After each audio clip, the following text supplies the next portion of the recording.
PSG, Paris. Money, style. Combine with Marcus Rashford. Pace English and, pace. Listen, Marcus is a good player. He is. There's a reason PSG has been heavily linked with him since the dawn of his career as a young, flashy winger. Even when Neymar and Mbappe were still there, Rashford always had a way to find his nose in the mix about moving to Paris. And if you ask me, looking at the 2020-21 season and 2022-23 season, there's a killer in there. He has this Ronaldo-esque technique to strike the ball. He can play in all three areas of the attack. Right, left, center, even though I prefer him playing left.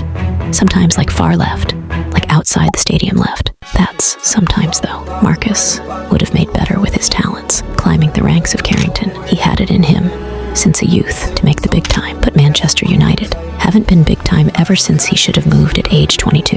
If you ask me, even if he played for a Dortmund team, he would have been better, even Seville Sociedad, or a club like AC Milan, because Manchester United are a sheet club. I mean, absolute horse sheet. Like Manchester United were known as the Theatre of Dreams. Now they're the Theatre of Memes.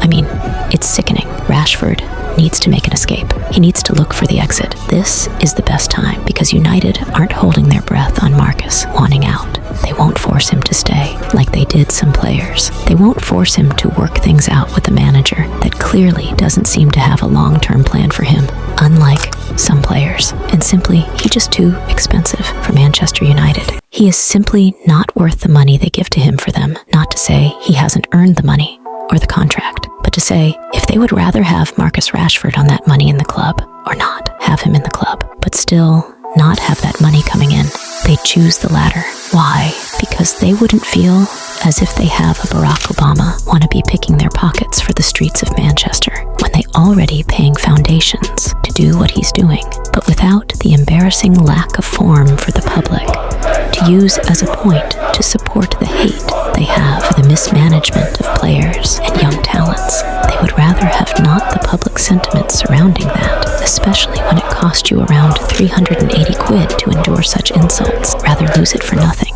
And Mbappe is leaving.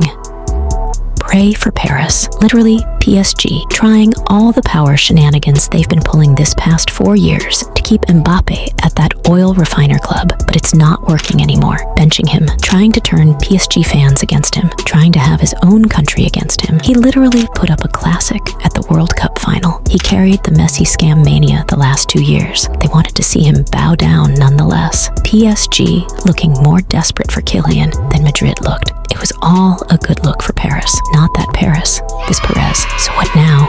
Well, PSG President Al-Khalifi said, okay, we'll bring him in again. So we have to focus on replacements.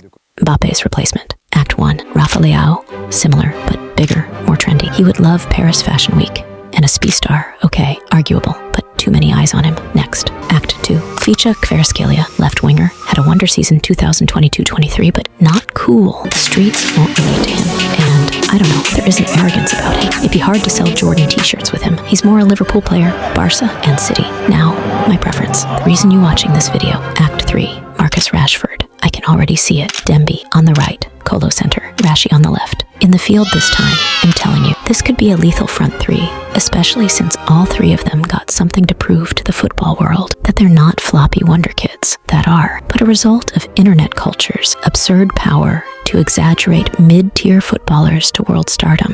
Mbappe is leaving with some crazy numbers, but Rashford doesn't have to equal them. In fact, they should focus on spreading them between the three of them.